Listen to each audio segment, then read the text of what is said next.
కూటమి పార్టీనే గెలిపించాలి. మాదిగ కుల సంఘాల ఐక్య కూటమి పిలుపు. తెలుగుదేశం పార్టీ మిత్రపక్షాలైన బీజేపీ, జనసేన పార్టీల అభ్యర్థుల గెలుపునకు మాదిగ ఉపకులాల తరపున మద్దతు ఇస్తున్నామని మాదిగ రిజర్వేషన్ పోరాట సమితి జాతీయ అధ్యక్షుడు ఆర్జే ప్రకాష్ మాదిగ ప్రకటించారు. ఆంధ్రప్రదేశ్ మాదిగ దండోరా ఎంఆర్ వ్యవస్థాపక అధ్యక్షుడిని 2024 రానున్న సార్వత్రిక ఎన్నికల్లో ఆంధ్రప్రదేశ్లో ఉన్నటువంటి మాదిగ కుల సంఘాల మద్దతు తెలుగుదేశం పార్టీ ఎన్డీఏ కూటమికి, ఆంధ్రప్రదేశ్లో ఉన్నటువంటి మాదిగల ఓట్లు, మాదిగల మద్దతు, మాదిగ ప్రజల యొక్క మద్దతు కూడా తెలుగుదేశం పార్టీకి.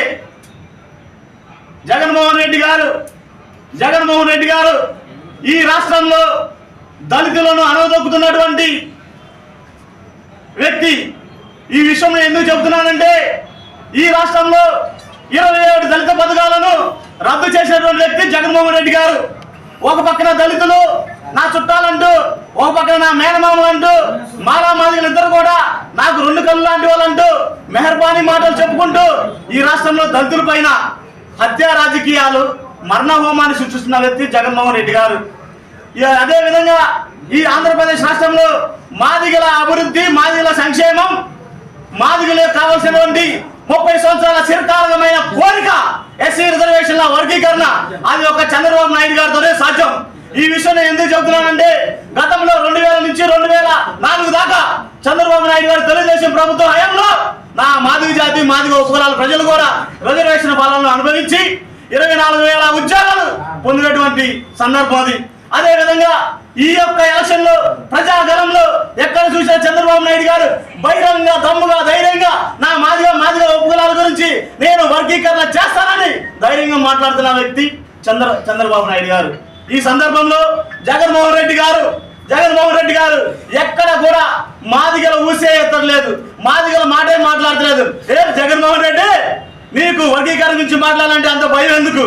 వర్గీకరణ గురించి మాట్లాడితే నేను ఓడిపోతావా అంటే, జగన్మోహన్ రెడ్డి మాదిగల విషయాలు మాట్లాడాలంటే సిగ్గుపడుతున్నాడు, భయపడుతున్నాడు. దానికి నిదర్శనం ఏంటి? దానికి సాక్ష్యం ఏంటి? ఆంధ్రప్రదేశ్ లో మొట్టమొదటి అసెంబ్లీ సమావేశాల్లో జగన్మోహన్ రెడ్డి గెలిచిన తర్వాత అసెంబ్లీ సాక్షిగా వర్గీకరణ అనేది రాజ్యాంగ విరుద్ధం అని మాట్లాడిన వ్యక్తి జగన్మోహన్ రెడ్డి. ఈ రాష్ట్రంలో, ఈ దేశంలో ఎక్కడ కూడా ఏ ఒక్క దళిత సంక్షేమ పథకం లేని రాష్ట్రం ఉందంటే అది ఆంధ్రప్రదేశ్ అని నేను తెలియజేస్తాను. ఆంధ్రప్రదేశ్ లో మాదిగలకు 29 ఎస్సీ రిజర్వ్ స్థానాలుంటే నా మాదిగ సామాజిక వర్గానికి 10 ఎమ్మెల్యే టికెట్లు కేటాయించారు జగన్మోహన్ రెడ్డి. అంటే ఇదే సందర్భంలో, ఇదే ఎలక్షన్ లో ఈ యొక్క గౌరవ చంద్రబాబు నాయుడు గారు తెలుగుదేశం పార్టీ 29 రిజర్వ్ స్థానాల్లో 15 ఎమ్మెల్యే టికెట్లు నా మాదిగ ఉపకులాలకు కేటాయించి న్యాయం చేశారని కూడా తెలియజేస్తాను. సామాజిక న్యాయం అంటే ఒక కులానికో లేకపోతే ఒక నాయకుడికో దోచిపెట్టడం కాదు. సామాజిక న్యాయం అంటే రాష్ట్రంలో అన్ని కులాలు కూడా సంతోషంగా ఉండాలి, అన్ని కులాల ప్రజలు కూడా అభివృద్ధి చెందాలి. అదే విధంగా ఎస్సీలో ఎదుర్కొన్నటువంటి మాదిగ ఉపకులాలు, మాదిగ రెల్లి పార్టీ పైడి వీళ్ళందరూ కూడా ఎస్సీ రిజర్వేషన్ వర్గీకరణ చేసి ముందుకు తీసుకురావాలి కదా. ఇదే సందర్భంలో నేను ఒక విషయం కూడా మీకు తెలియజేస్తున్నాను. ఈ యొక్క జగన్మోహన్ రెడ్డి గారు ఇదే రాష్ట్రంలో ఎస్సీ కార్పొరేషన్ 3 ముక్కలుగా చేసి మాదిగ రెల్లి అనే 3 కార్పొరేషన్ చేసి ఈ 3 కార్పొరేషన్ కూడా రూపాయి బిల్ల వేయని ఘనత కూడా ఒక జగన్మోహన్ రెడ్డి గారిది. అంటే మరి ఎందుకు విడదీశాడో తెలియదు, మరి ఎందుకు దానికి నిధులు సమకూర్చలేదో తెలియదు. అంటే ఈ యొక్క మాదిగ రెల్లి నాయకులను కూడా జీరో చేసేటువంటి పరిస్థితి. జగన్మోహన్ రెడ్డి గారు మాదిగలు నాకు 2 కళ్ళు లాంటి వాళ్ళు అంటారు. మరి మాదిగ లాంటి వాళ్ళు 2 కళ్ళు లాంటి అంటే మాదిగ ఉపకులాలు ఒక కన్ను అయితే ఆ కంటిలో నుంచి నీరు కారుతుంది, రక్తం కారుతుంది. మరి దళితులు ఉపాధి లేక ఈ రాష్ట్రం వచ్చి పారిపోయే పరిస్థితి ఉంది. దళితుల మీద దాడులు జరిగిన స్టేషన్ బెయిల్ ఇచ్చి బాధితులకి అన్యాయం చేస్తున్న పరిస్థితి ఉంది. ఇదంతా కూడా ఈ రాష్ట్రంలో ఉపాధి లేక, విద్యా అవకాశాలు లేక, ఉద్యోగ అవకాశాలు లేక ఈ రాష్ట్రంలో పేదరికంలో మరింత వెనక్కిపోవడానికి కారణం జగన్మోహన్ రెడ్డి ప్రభుత్వం అయ్యింది. కాబట్టి దళిత జాతులకి ఇంత ద్రోహం తలపెట్టిన జగన్మోహన్ రెడ్డిని 2024 సార్వత్రిక ఎన్నికల్లో ఓడించి రాష్ట్రంలో ధాన్యానికి మద్దతు ధర ఉండదని, గంజాయికి మాత్రమే ఉంటుందని పవన్ కళ్యాణ్ అన్నారు. సీఎం జగన్ నుంచి రాష్ట్రానికి విముక్తి కలిగించాలి. రాష్ట్రంలోని రైతులు అప్పుల పాలు అయ్యారని పవన్ కళ్యాణ్ అన్నారు. ఎవడో పడేసే మోచేతి అంబలి, జగన్ పడేసే మోచేతి అంబలికి మనకు అవసరం లేదు. నా ఆస్తి మీద నీ ముఖం ఏంటి, నా ఆస్తి మీద నీ హక్కు ఏంటి? రేపొద్దున దున్నేవాడిదే భూమి అనే ఒక నినాదం ఉండేది. ఇప్పుడు దున్నని భూమి ప్రతిదీ కూడా జగన్దే. దున్నని భూమి ప్రతిదీ ఇక్కడ తోట త్రిమూర్తులు గారికి వెళ్ళిపోద్దో, లేదా పిల్లి సుభాష్ చంద్ర గారికి వెళ్ళిపోద్దో, ఎవరికి వెళ్ళిపోద్దో తెలియదు. రేపొద్దున అన్నిటికంటే దారుణం ఏంటంటే, మీ స్థలాన్ని ఎవరిని కబ్జా పెట్టారనుకుందాం. కబ్జా పెడితే మనం ఏం చేస్తాం? పోలీస్ స్టేషన్కి వెళ్తాం. పోలీస్ స్టేషన్ తేలకపోతే కోర్టులో కేసేస్తాం. ఇప్పుడు కోర్టులో కేసేయడానికి లేదంట, మళ్ళీ వెళ్ళి రెవెన్యూ డిపార్ట్మెంట్ దగ్గరే కూర్చోవాలంట. దానికి ఒక సపరేట్ బెంచ్ ఏర్పాటు చేస్తారంట. వాళ్ళు ఇద్దరు కలిసిపోతే మన ఆస్తి అంతే గల్లంతు పోయింది, గాల్లో దీపమే. వెళ్తే ఎక్కడికి వెళ్ళాలి? హైకోర్టుకి వెళ్ళాలంట. హైకోర్టుకి వెళ్ళడానికి నేనే 100 సార్లు ఆలోచిస్తే ఇంత పెద్ద పార్టీ నడుపుతా. సగటు ఒక ఎకరం రైతు కానీ 150 గజాల స్థలం ఉన్న ఒక సగటు మనిషి కానీ వెళ్ళగలడా హైకోర్టు దాకా? మీరు ఆలోచించండి. ఇలా చేస్తున్నారు. అలాగే వచ్చిన 100 రోజుల్లోనే గంజాయిని సాగించే గుండాల మీద ఉక్కు పాదంతో నలిపేస్తాం. ఉక్కు పాదంతో.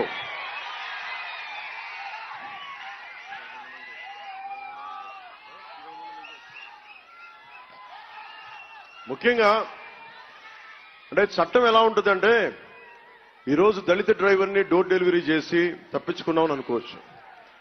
28 సంవత్సరాల క్రితం జరిగిన శిరోమండలం కేసే ఈరోజు వచ్చి మనకి దానికి కోర్టు శిక్ష వేసింది. బేసిక్ ఏంటంటే, తన మన అని భేదం లేదు. మానవ హక్కుల ఉల్లంఘన ఎవరు చేసినా మంచిది కాదు. అలాగే జగన్ తోట త్రిమూర్తులు గారు మాట్లాడితే నేను కాపులకి అండగా నిలబడతానన్న వ్యక్తి నాయకుడు అంటారు కదా. మనకి పిల్లి సుభాష్ చంద్రబోస్ గారు నేను బీసీలకు నిలబడే నాయకులు అంటారు కదా. కోనసీమ పేరులో చాలా మంది, ఎక్కువ శాతం మంది అమాయకుల మీద అన్యాయంగా కేసులు పెడితే ఒక్కళ్ళు కూడా వీళ్ళకి నిలబడలా. పాపం నిజంగా చెప్తున్నా, చాలా మంది మనకి కూర్చోబెట్టి చాలా మంది యువకులు, అది కాపు సామాజిక వర్గానికి చెందిన వాళ్ళు ఉన్నారు, దేవాంగులు, శెట్టి బలిజ కులాలు, అందరూ చాలా మంది కూర్చొని పాపం వాళ్ళకి సంబంధం లేదు. వాళ్ళు వచ్చిన దగ్గర వేడుకున్నారు, అన్నా మాకు సంబంధం లేదన్న, మా మీద కేసులు పెట్టారన్నా అంటే వాళ్ళ మీదకి కులాలను వాడుకునే 2 నాయకులు నిలబడాల. ఆఖరికి ఓట్ల కోసం తీసేశారు అంతే. ఓట్ల కోసం ఈరోజు కేసులు తీసేశారు. ఎవరైతే ఏ1 ఈ రోజున అతను వెళ్ళి విశ్వరూప్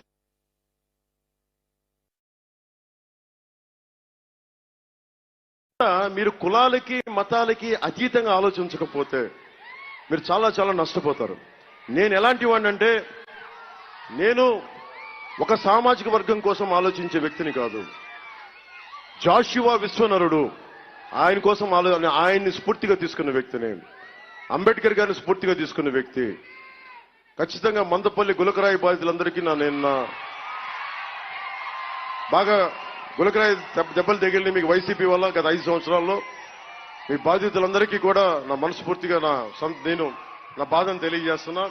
భవిష్యత్తులో వాటి నుంచి మిమ్మల్ని విముక్తి చేస్తాం. అనపర్తి నుంచి భారతీయ జనతా పార్టీ నల్లమిల్లి రామకృష్ణారెడ్డి గారు పోటీ చేస్తున్నారు కమలం గుర్తు మీద. వారికి భారీ మెజారిటీ తోటి అనపర్తి నియోజకవర్గ జన సైనికుల్ని, మద్దతుదారుల్ని మనస్ఫూర్తిగా మద్దతు ప్రకటించి భారీ మెజారిటీతో గెలిపించాలని కోరుకుంటా ఉన్నాను. రామచంద్రాపురం నుంచి మళ్ళీ ఇంకోసారి అడుగుతా ఉన్నాం. తెలుగుదేశం పార్టీ నుంచి వాసనశెట్టి సుభాష్ గారిని భారీ మెజారిటీతో గెలిపించండి. కొత్తపేట పాపం మా బండారు శ్రీనివాస్ గారు, బండారు సత్యానంద్ గారు, 2 అన్నదమ్ములు. జగన్ ఇక్కడ చాలా విచిత్రమైన చూడండి. బండారు శ్రీనివాస్ గారు, బండారు సత్యానందం గారు 2 అన్నదమ్ములు. ఒకళ్ళేమో బండారు శ్రీనివాస్ గారు నా జనసేనలో ఉంటారు, బండారు సత్యానందం గారేమో టీడీపీలో ఉంటారు. ఇది మన కూటమి అన్నదమ్ముల్ని కలిపింది. జగన్ వాళ్ళ ఇంట్లో 2 విడిపోయారు, అన్నా చెల్లెలు 2 విడిపోయారు. పాపం చిన్నాయన్ని చంపేసిన వాళ్ళు వెనకేసుకొస్తున్నారు. దగ్గరికి చేర్చే కూటమి ఇది. అలాగే కొత్తపేట నుంచి మనకి బండారు శ్రీనివాస్ గారి మద్దతుతోటి కొత్తపేట టీడీపీ నుంచి బండారు సత్యానంద్ గారు సైకిల్ గుర్తు మీద పోటీ చేస్తున్నారు. వారికి మనస్ఫూర్తిగా మీ మద్దతు, జన సైనికులు, జనసేన మద్దతు ఇవ్వాలని మనస్ఫూర్తిగా కోరుకుంటున్నాను. ప్రజల మద్దతు ఇవ్వాలని. మండపేట నుంచి మొన్న కూడా సభ పెట్టి వెనక్కి వెళ్ళిపోవాల్సి వచ్చింది. మేనిఫెస్టో ముద్రగడ పద్మనాభరెడ్డి అనే పిలుస్తాం. జనసేన నేత శివశంకర్ ఘాట్ కౌంటర్. ముద్రగడ పద్మనాభం ఇక నుంచి అతని పేరు పద్మనాభరెడ్డి అనే పిలుస్తామని జనసేన నేత శివశంకర్ గట్టిగా కౌంటర్ ఇచ్చారు. ఆయన ఈ రోజు మీడియాతో మాట్లాడుతూ దుర్భాషలాడుతూ అనుచిత వ్యాఖ్యలు చేయడం జరిగింది. చాలా విచిత్రంగా చిన్నపిల్లోడు చేష్టలాగా మాట్లాడాడు. ఈయన తనకు తాను చాలా గొప్పగా చెప్పుకుంటూ, గొప్ప నాయకుడిగా గర్వపడుతూ, అహంకారంతో విర్రవీగుతూ ఈయన పవన్ కళ్యాణ్ గారి మీద మాట్లాడిన మాటలు ఏంటి అంటే, ఎమ్మెల్యేలను రిజర్వేషన్ అడిగే హక్కు నీకు ఎవరిచ్చారు పవన్ అంటాడు ఈయన. ఆయనకి ఏమైనా సహాయం చేశావా అంటాడు. ఏందయ్యా నువ్వు మాట్లాడేది? రిజర్వేషన్ల గురించి, రాష్ట్ర సమస్యల గురించి జనసేన పార్టీ అధ్యక్షులు, ఎన్డీఏ భాగస్వామి అయినటువంటి పవన్ కళ్యాణ్ గారికి సర్వ హక్కులు ఉంటాయి. ముఖ్యమంత్రినే ఆయన అనేక సమస్యల మీద నిలదీస్తుంటే ఎమ్మెల్యేని నువ్వు అడగడం ఏంటంటావేంటి? నీ అవగాహన రాహిత్యమా, లేదంటే అహంకార ధోరణియా? అలాగే తప్పుడు ఆరోపణలు చేస్తున్నావు, బ్లేడ్ బ్యాచ్ అంటున్నావు. మీరు అలాగే నాయకత్వం వహించారా? ఏంటిది? ఇది ఎంత సబ్స్టాండర్డ్గా మాట్లాడారో మీకు అర్థమవుతుందా? ముద్రగడ గారు, మీరు చాలా చెప్పుకుంటారు మీకు మీరు ఎంత నీచ భాష వాడారో మీకు అర్థమవుతుందా? గంజాయి రాష్ట్రంలో ఎలాగ విలయతాండం చేస్తుంది, ఆంధ్రప్రదేశ్ గంజాయిలో ఏ రకంగా ఉంది అని మాట్లాడితే, బ్లేడ్ బ్యాచీలు ఎలా స్వైర విహారం చేస్తున్నాయి ఆంధ్రప్రదేశ్లో అని పవన్ కళ్యాణ్ గారు మాట్లాడితే మీకు నొప్పి ఎందుకు వచ్చింది? గుమ్మడికాయలు దొంగంటే భుజాలు ఎందుకు తడుకుంటున్నావు? ఏమైనా బుద్ధి ఉందా? వాటికి సమాధానం చెప్పాలి. అంతేగాని పవన్ కళ్యాణ్ గారికి నాయకత్వం వహించావా? ఈ పిచ్చి ప్రేలాపన, పనికి మాలిన ప్రేలాపనలను మానుకుంటే మంచిది.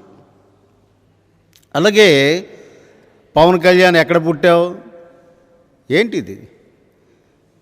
చిన్నపిల్లోడు నయమయ్యా నీకంటే. నువ్వు పెద్ద మంత్రిని చేశాను, ఎంపీని చేశాను, ఎమ్మెల్యేని అన్నిసార్లు చేశాను, బీరవాళ్ళు పడుగుతావు, పెద్ద జమీందారి కొడుకునని చెప్తావు. సింగిల్ సిటిజన్షిప్ యాక్ట్ ఉంది ఇక్కడ భారతదేశంలో. నీకు కనీసం పరిజ్ఞానం లేదు. నీకు ఎక్కడ పుట్టావు, ఎక్కడ పెరిగావు, ఎక్కడ పోటీ చేస్తున్నావు?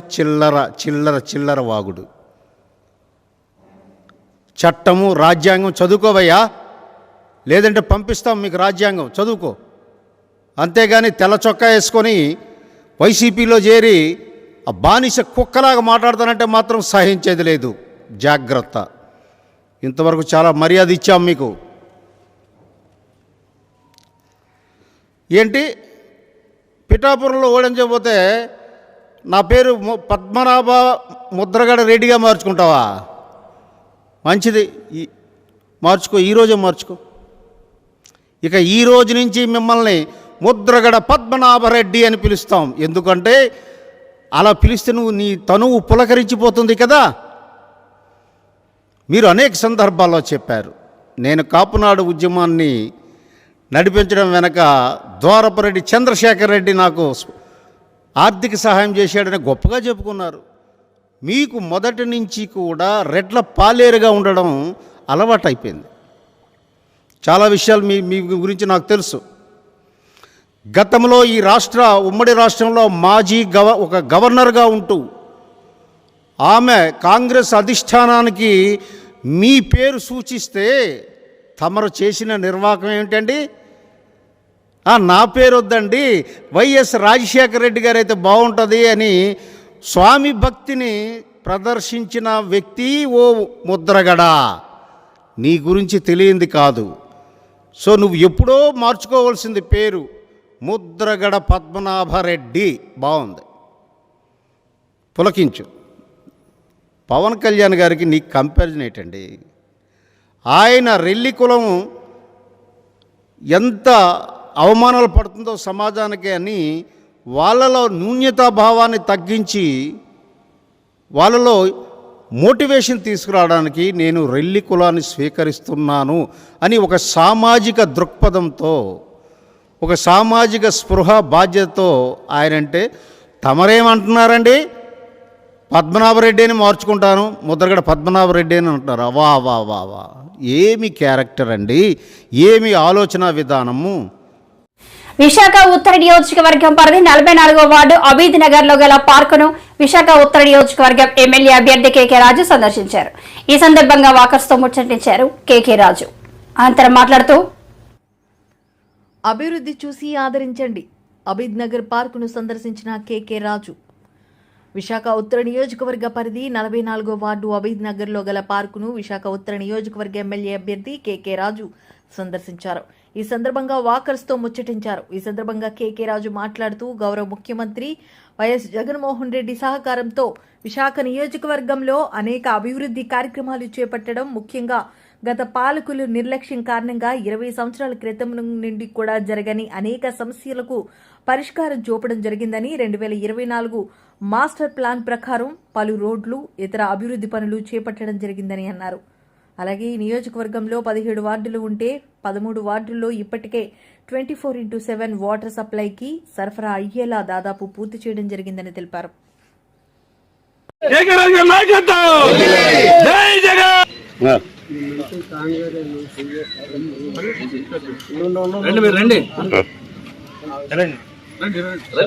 ఉగాది మంచి బాగా చేస్తారండి.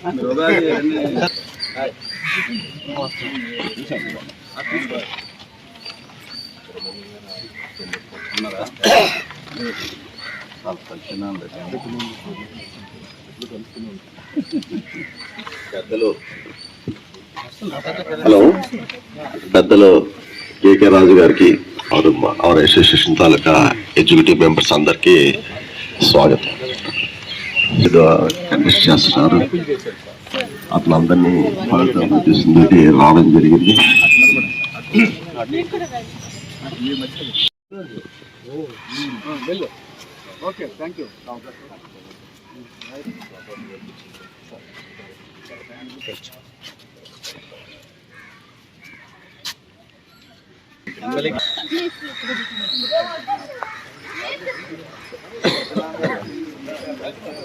గోపి కన్నప్పుడు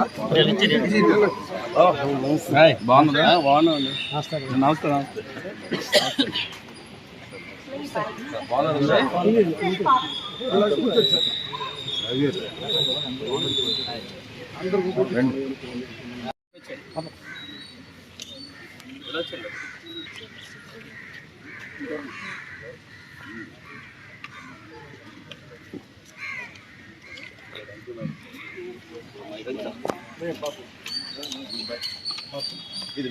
అబీబ్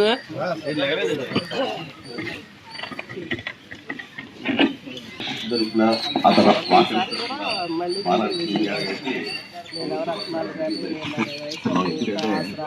23లో వాళ్ళు చీఫ్ గెస్ట్ వచ్చారు ఉగాదికి.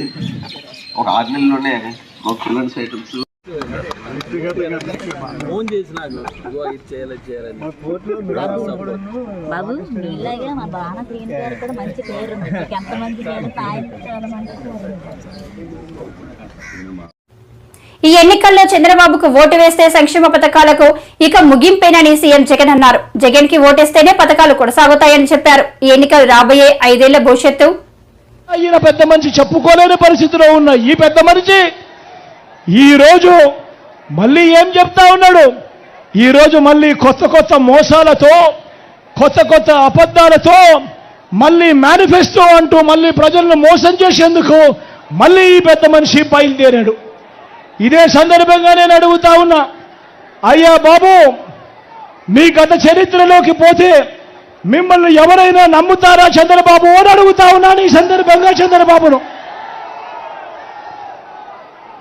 ఇదే చంద్రబాబును అడుగుతూ ఇది మీ అందరికీ కూడా చూపిస్తా ఉన్నా.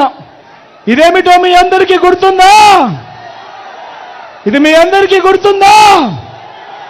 ఇది 2014లో ఇదే ముగ్గురి ఫోటోలతో, ఇదే చంద్రబాబు సంతకంతో ముఖ్యమైన హామీలు అని అంటూ చంద్రబాబు ఈ పాంప్లెట్ మీ ప్రతి ఇంటికి కూడా పంపించాడు. ఇందులో చెప్పినవి నేను ఒక్కసారి చదువుతాను, ఇందులో చెప్పినటివి ఒక్కటైనా జరిగిందా లేదా అన్నది నేను మిమ్మల్ని అడుగుతాను. మీరే సమాధానం చెప్పండి నేను అడుగుతా ఉన్నా. 2014లో ఇదే పెద్ద మనిషి చంద్రబాబు నాయుడు గారు అప్పట్లో ప్రతి ఇంటికి ఈ పాంప్లెట్ పంపించాడు. ఆయన సంతకం పెట్టి మరీ పంపించాడు. 3 ఫోటోలతో పంపించాడు. ఇందులో ఈయన చెప్పిన ముఖ్యమైన అంశాలు, ముఖ్యమైన హామీలు అని అంటూ ఈయన చెప్పిన హామీలు ఏమిటి అంటే రైతు రుణమాఫీపై మొదటి సంతకం చేస్తానంటున్నాడు. 87,612 కోట్ల రూపాయలు రైతుల రుణమాఫీ జరిగిందా అని అడుగుతా ఉన్నాను మీ అందరితో కూడా. 2 చేతులు పైకెత్తాలి. ఇలా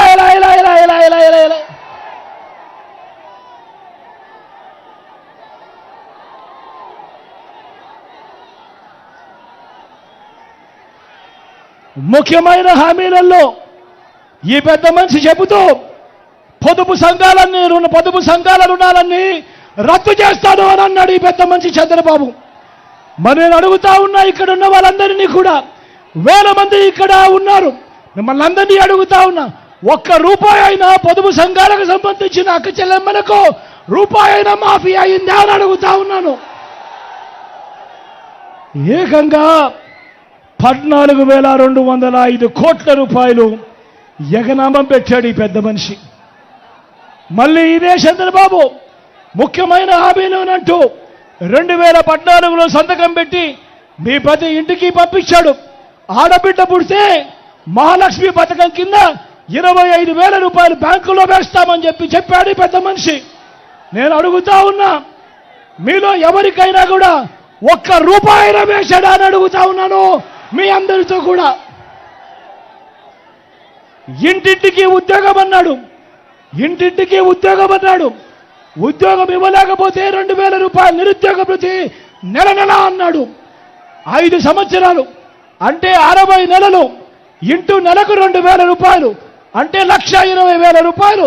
నేను అడుగుతా ఉన్నా, మీలో ఏ ఒక్కరికైనా ఏ ఒక్క ఇంటికైనా కూడా ఇచ్చాడా అని అడుగుతా ఉన్నాను మీ అందరితో కూడా.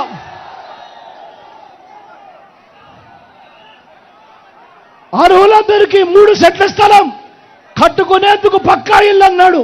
నేను మిమ్మల్ని అందరినీ అడుగుతా ఉన్నా, చంద్రబాబు నాయుడు హయాంలో మీలో ఏ ఒక్కరికైనా కూడా 1 సెట్ అయినా స్థలం ఇచ్చాడా అని అడుగుతా ఉన్నాను మీ అందరినీ. 10,000 కోట్లతో బీసీ సప్లాన్, చేనేత పవర్ లూమ్స్ మాఫీ అన్నాడు.